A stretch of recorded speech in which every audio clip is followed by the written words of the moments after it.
This is kind of redundant because no one cares about last week's news, but I wrote this journal entry in response to my friend Max's post about Heath Ledger's passing, and I got free time, so I thought I'd read it out. So, Soeharto is dead. Yet another national leader of the 20th century to be simultaneously lauded for their industrial and economic reforms and derided for corruption, paranoia, and flagrant human rights abuses.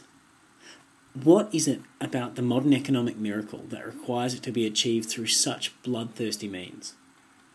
I watched a documentary late last night about Roosevelt, Churchill and Stalin wheeling and dealing their way out of World War II. Churchill secretly proposed Britain and Russia go halvesies over Eastern Europe. In one view, a peaceable advancement of two functioning administrations into otherwise decimated and hapless territory. In another, ruthless imperialism at its most opportunistic. Roosevelt, in his perpetual optimism, tried to guide Stalin towards what he considered responsible superpower status. He wanted the major powers of the world to arbitrate justice and support democracy wherever they could. With responsible superpowers acting as world police, there'd be no more need for wars. Stalin played along. But tragically, Roosevelt died, and Stalin immediately reneged on all the promises he'd made. Iron Curtain up, civil liberties disintegrated, and here we are, living in a world that has spent the better part of 50 years resentful of the superpowers' excesses and fearful of their might. So much for the end of all wars. This is why I'm so glad Australia's Howard years are behind us. Okay, I get that he was good for the economy. Despite thinking that the guy was a complete knob job, I've no doubt that I've been reaping the benefits he brought. But still, there's a flip side to strict economic management. And it's this: people fall through the cracks. Alright, look, I get that free market economics are the most enabling and that prosperity rubs off and trickles down and all that.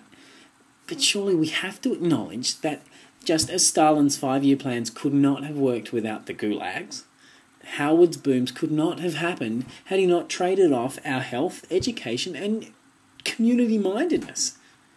Is it ever acceptable to trade off a few lives for the benefit of the many?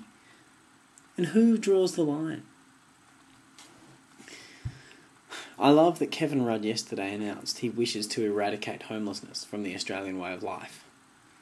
But can we realistically expect to keep on living within an economic miracle at the same time? The solutions to homelessness aren't just in funding better community services. I mean, they're just as much about us refusing to work so much overtime, to shun the working weekend and reclaim family life, to reincorporate volunteerism into the Australian lifestyle.